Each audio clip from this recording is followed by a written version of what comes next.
KG মাংস দিয়ে কিভাবে 1 মাস চালানো যায় এই ভিডিওতে থাকছে সম্পূর্ণ টিপস এন্ড ট্রিক্স। ভিডিওটা ফুল ওয়াচ করলে কিন্তু আপনারাও শিখে যেতে পারেন 1 কেজি মাংস দিয়ে কিভাবে 1 মাস চালানো যায়। প্রথমেই বলে নিচ্ছি, এই ভিডিওটা সবার জন্য না, যারা মধ্যবিত্ত টাকা সঞ্চয় বা ইনকাম করতে চান তাদের জন্য এই ভিডিও। কিছু টাকা সঞ্চয় করার জন্য এভাবে মাংস কিনে পুরো মাস চালায়। আপনারা চাইলে এই টিপসটা ফলো করতে পারেন, তাহলে আপনারাও কিন্তু অনেক টাকা সঞ্চয় করতে পারবেন আর সংসারের অনেক উন্নতিও করতে পারবেন। যাদের সঞ্চয় করার বা ইনকাম করার কোনো ইচ্ছা নাই তারা এই ভিডিওটা না দেখলেও পারেন, কারণ এই ভিডিওটা সম্পূর্ণ মধ্যবিত্তদের জন্য। মধ্যবিত্তরাই পারে একটা সংসারের উন্নতি করতে আর সংসারটাকে আরো সুখে পরিপূর্ণ করতে। অল্প চাহিদাই পারে একটা সংসারের উন্নতি করতে। অতিরিক্ত চাহিদা সম্পূর্ণ মানুষ কখনোই উন্নতি করতে পারে না, এটা কিন্তু ছোট থেকেই শুনে আসছে আর দেখেও আসছে। যাদের চাহিদা বেশি তারা কখনোই সংসারের উন্নতিটা করতে পারে না আর সংসারে সবসময় অশান্তি লেগেই থাকে। মাংসটা আমার 2 দিন আগে কেনা ছিল, ফ্রিজে রাখা ছিল। আগে মাংসটা ছাড়িয়ে নিয়েছি, এবার মাংসটা কিভাবে রাখবো আপনাদেরকে আমি দেখিয়ে দিচ্ছি। দ্রব্যমূল্যের যে পরিমাণ দাম, এই বাজারে কিন্তু গরুর মাংস খাওয়া অনেক কষ্ট। প্রতি কেজি মাংস যদি 750 টাকা করে হয় তাহলে কিভাবে আমরা চলি বুঝুন। একটু সঞ্চয় করা আর একটু হিসাব করে চললে কিন্তু সংসারটা সুন্দরভাবে চলে। এই মাংসের ভিতরে আবার দেখুন কতটা চর্বি, আবার ময়লাও আছে, এগুলা কিন্তু পরিষ্কার করে ফেলে দিতে হবে। আর আমি আর আমার হাজবেন্ড থাকি বাসায়, সেজন্য আমাদের মাংসটাও কিন্তু কম লাগে। আর প্রতি মাসে 3 থেকে 4 কেজি মাংস লাগে। তো এইটা কমিয়ে এনে 1 কেজিতে কিভাবে মাস চালায় এবার দেখুন। 3 ভাগ করে নিয়েছি, এই দেখুন আমি প্যাকেট করে রেখে দিচ্ছি আর বাকিটা আজকে রান্না করব। রান্না করার জন্য ধুয়ে পরিষ্কার করে পানি ছাড়িয়ে নিব। এভাবে মাংসটা ভাগ করে নিয়ে ফ্রিজে রেখে দিব। আর মাংস প্রতিদিন তো খাওয়া যায় না, মাঝে মাঝে এই মাংসটা খাবো। আর চিকেন তো থাকেই, চিকেন থাকে, তারপর মাছ থাকে, এইগুলা দিয়ে কিন্তু মাস খুব ভালোভাবেই চলে যায়। আমরা কিন্তু গরুর মাংসটা মাঝে খেয়ে থাকি আর প্রতি মাসে কিন্তু এই মাংসটা খাই না, যার কারণে অল্প মাংসতেই মাস চলে যায়। আর আমি বেশি গরুর মাংস খেতে পারি না, আমার অনেক বেশি অ্যালার্জির প্রবলেম। শুধুমাত্র আমার হাজবেন্ড এই মাংসটা খেয়ে থাকে, যার কারণে কম মাংস রান্না করলেই হয়ে যায়। আজকে যেহেতু বাটা মশলা দিয়ে মাংসটা রান্না করব, সেজন্য আগে সব কিছু বেটে নিয়েছি শিলনোড়াতে। দেখুন পেঁয়াজ, রসুন, আদা, গরম মশলা সব কিছুই কিন্তু আজকে পেস্ট করে নিয়েছি, মানে বেটে নিয়েছি। এবার হাতে মেখে এই মাংসটা আমি রান্না করব। মাংস তো আমরা কম বেশি সবাই রান্না করতে পারি, তো এইভাবেও আপনারা মাংসটা রান্না করবেন। আর এইভাবে যদি মাংসটা রান্না করেন তাহলে স্বাদ হবে দ্বিগুণ। একদিন এই মাংসটা ট্রাই করে দেখতে পারেন। মধ্যবিত্তরাই পারে সংসারটাকে সুন্দরভাবে চালাতে, কারণ সবসময় বুঝে শুনে হিসাব করে আর ভবিষ্যতের জন্য টাকা সঞ্চয়ও করে রাখে। আর অনেকেই আছে যারা টাকা সঞ্চয় করতে পারে না, তো আমার ভিডিওতে আজকে বলে দিব টাকা সঞ্চয় কিভাবে করতে হয়।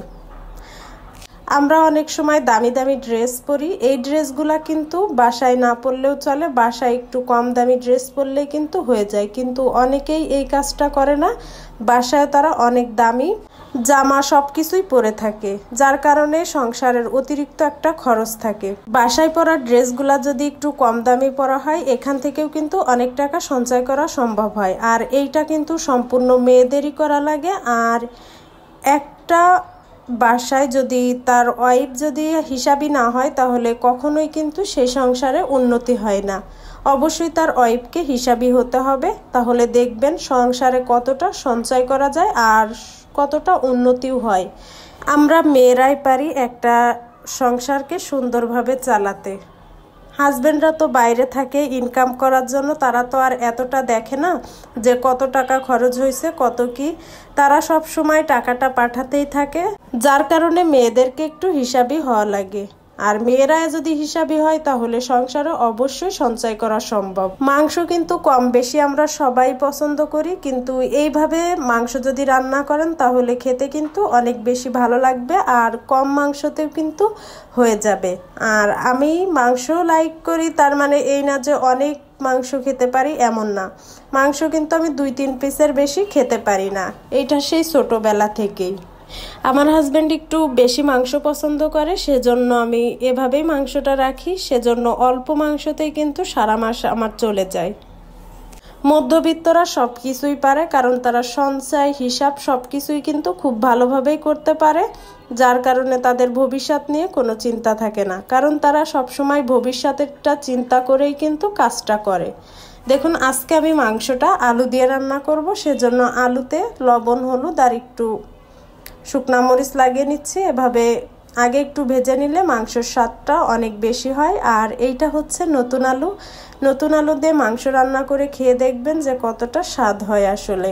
আর যাদের বাসায় বাচ্চা আছে তাদেরকে বলি যে বাচ্চারা কিন্তু অনেক সময় অনেক বেশি মাংস পছন্দ করে, কিন্তু তার মানে এই না যে তারা অনেক বেশি মাংস খেয়ে থাকে, তারা কিন্তু 2-3 পিসের বেশি খেতে পারে না। তো এইভাবে আপনারা মাংসটা কম কম করে রাখবেন, তাহলে দেখবেন অল্প মাংসে কিন্তু অনেক দিন চলে যাবে। আমি কিন্তু এই ভিডিওটা করছি 1 কেজির একটু বেশি হবে। এই মাংসটা আমার ঠিক মনে নাই, কারণ 2 কেজি না 3 কেজি যেন আনছিল, ওইটা থেকে আমি অর্ধেকটা রান্না করছিলাম আর বাকি অর্ধেকটা আমি ফ্রিজে রেখে দিয়েছিলাম। তো ভাবলাম কিভাবে আমি অল্প মাংসতেই মাস চালাই সেটা যদি আপনাদের সাথে শেয়ার করি, কেমন হয় যদি আপনাদের কাছে ভালো লেগে যায়। আর আপনারাও যদি আমার ভিডিও দেখে সঞ্চয় করার বিষয়টা শিখে নিতে পারেন। আমরা যারা হাউস ওয়াইফ আছি তারা কিন্তু সবসময়ই চাই একটা সঞ্চয় করতে, তো এইভাবে আপনারা সঞ্চয় করতে পারেন।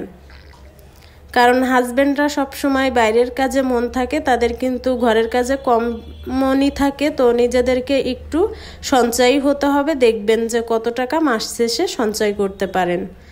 আর সঞ্চয় করার মানে এই না যে খাবার না খেয়ে সঞ্চয় করা, এইটা কিন্তু একদমই ভালো না। আমি বলবো আগে খাওয়া দাওয়া, তারপর হচ্ছে সঞ্চয় করা। না খেয়ে কেউ সঞ্চয় করতে যাবেন না, এতে করে শরীর খারাপ হয়ে যাবে আর সব কিছুতেই কিন্তু একটা অশান্তির সৃষ্টি হবে। এই মাংসটা কিন্তু আগের মাসে আনা ছিল, তো এই মাসে কিন্তু গরুর মাংসটা কেনা হয়নি, ফ্রিজে ছিল। তো ভাবলাম আপনাদের সাথেও এই বিষয়টা শেয়ার করে নিই। বর্তমান সময়ের সঙ্গে তাল মিলিয়ে চলাই কিন্তু বুদ্ধিমানের কাজ, তাই আপনারা বর্তমান সময়ের সাথে তাল মিলিয়ে চলবেন, তাহলে দেখবেন যে মাস শেষে কতটা সুখ আর শান্তি হয় শুধুমাত্র সঞ্চয়ের কারণে। আর আরেকটা কথা বলতে চাই, প্রতিটা মানুষেরই উচিত তার সামর্থ্য অনুযায়ী চলা। সামর্থ্যের বাইরে কেউ চলার চেষ্টা করবেন না, তাহলে সঞ্চয় তো দূরের থাক, কোনো কিছুই করতে পারবেন না। দ্রব্যমূল্যের যে পরিমাণ দাম এই বাজারে, আপনারা এভাবেই চলবেন। এভাবে চললে কিন্তু অনেকটা সুবিধা হবে আপনাদেরই। কেউ 1 কেজি মাংস দিয়ে 1 মাস চালিয়ে দেয়, আবার কেউ 5 কেজি মাংস দিয়েও কিন্তু মাস চালায়। এটা ডিপেন্ড করে যার যার রোজগারের উপর। যে যেমন আয় করবে সে তেমনভাবেই থাকবে, এটাই স্বাভাবিক। আমার হাজব্যান্ডের যেমন আয় আমি সেভাবেই চলি, আবার আমি মাস শেষে সঞ্চয়ও করে রাখি ভবিষ্যতের জন্য। আর সব থেকে বড় কথা হচ্ছে হালাল উপার্জন আর হালাল খাওয়া। হালালভাবে উপার্জন করা আর হালাল খাওয়াটার মতো শান্তি মনে হয় পৃথিবীতে আর নেই। যারা অনেক অসৎ উপায়ে ইনকাম করে থাকেন তারাই জানেন যে অশান্তিটা কি। তাই ভালো থাকতে হলে অবশ্যই হালালভাবে উপার্জন করতে হবে, আর এতে করে আমাদের সৃষ্টিকর্তাও কিন্তু অনেক খুশি থাকেন। আল্লাহ তাআলা খুশি থাকা মানে সংসারে কিন্তু একটা আলাদা বরকত সৃষ্টি করে দেওয়া। নিজের টাকায় কতটুকু খাবো সেটাই হচ্ছে বিষয়। অন্যের টাকায় তো খেতে যাচ্ছি না, তাই নিজের টাকাতে যতটুকু খাই ততটুকুই আপনাদের সাথে শেয়ার করি। দেখুন, মাংসটা কিন্তু সবসময় আমি এভাবেই রান্না করি। রান্না কিন্তু শেষ পর্যায়ে এসে গেছে।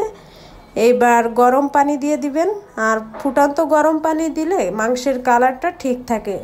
মাংসের কালার ঠিক রাখতে হলে অবশ্যই আপনারা গরম পানিটা ব্যবহার করবেন। অল্প খেলেই যে মান সম্মান যাবে এমন না, যার আয় যেমন সে সেইভাবে চলবে। আর অবশ্যই একটু সঞ্চয় করে চলবেন, তাহলে দেখবেন যে সব কিছুতেই কিন্তু শান্তি। আর অতিরিক্ত কাউকে কিছু দেখাতে যাবেন না। অতিরিক্ত দেখাতে গেলে আপনি যখন বিপদে পড়বেন তখন কিন্তু কেউ আপনার পাশে থাকবে না। তো একটু আপনারা এখন থেকেই সতর্ক হয়ে যান, নিজের জন্য ভাবুন আর নিজের জন্য করুন। মানুষের জন্য অতিরিক্ত কিছু করতে গেলে কিন্তু প্রয়োজন শেষে আপনাকে আর চিনবে না। নিজে কেমন চলবেন সম্পূর্ণ নিজের উপর। অভাবে থাকলেও কেউ দেখতে আসবে না, আর আপনি যখন ভালো থাকবেন তখন কিন্তু সবাই আপনাকে দেখতে আসবে। তো আপনি কিভাবে চলবেন আপনার উপরে ডিপেন্ড করে। কে কি বললো এইটা আপনি গায়ে মাখবেন না, কারণ এইটা গায়ে মাখাতে গেলে কিন্তু অনেক সমস্যার সম্মুখীন হতে হবে আর অনেক অভাবেরও সৃষ্টি হবে, কারণ মানুষের মন রাখতে গেলে অনেক কিছুরই প্রয়োজন হয়। তো মন রাখা থেকে দূরে থাকবেন। দেখুন আমার সব কিছু শেষ, এবার আমি সালাড তৈরি করে নিচ্ছি। এইটা টমেটো আর শসা, পেঁয়াজ আর কাঁচামরিচ আর লবণ, সামান্য একটু সরিষার তেল দিবেন। এই সালাডটা শিখছিলাম আমি আমার আব্বুর কাছ থেকে। আমার আব্বু সবসময় এভাবেই সালাডটা তৈরি করতো, সেজন্য আমি কিন্তু এইটা এভাবেই করি। আমার খুবই ভালো লাগে মাংসের সাথে খেতে। অসৎ উপায়ে খাওয়ার থেকে হালালভাবে অল্প খাওয়াটাই কিন্তু উত্তম, আর মনেও কিন্তু একটা শান্তি থাকে যে হালালভাবে খেয়েছি, হালাল উপার্জনের টাকা দিয়ে সব কিছু কিনছি বা এরকম কিছু। এখনকার সমাজের মানুষের মন এক একজনের এক এক রকম, সমাজের বলতে না, সব মানুষের ভিতরের মনটাই কিন্তু আলাদা আলাদা। তো মানুষকে কি বললো এইটা গায়ে না মেখে আপনারা আপনাদের সংসারটা কিভাবে চালাবেন আপনারাই জানেন। আজকে আমার এই ভিডিওটা এই পর্যন্ত। ভিডিওটা ভালো লাগলে চ্যানেলটা সাবস্ক্রাইব করবেন, নোটিফিকেশন বেল আইকনটি অন করে রাখবেন। সবাই ভালো থাকবেন, সুস্থ থাকবেন। ফিরে আসবো নতুন কোনো এক ভিডিও নিয়ে। আল্লাহ হাফেজ।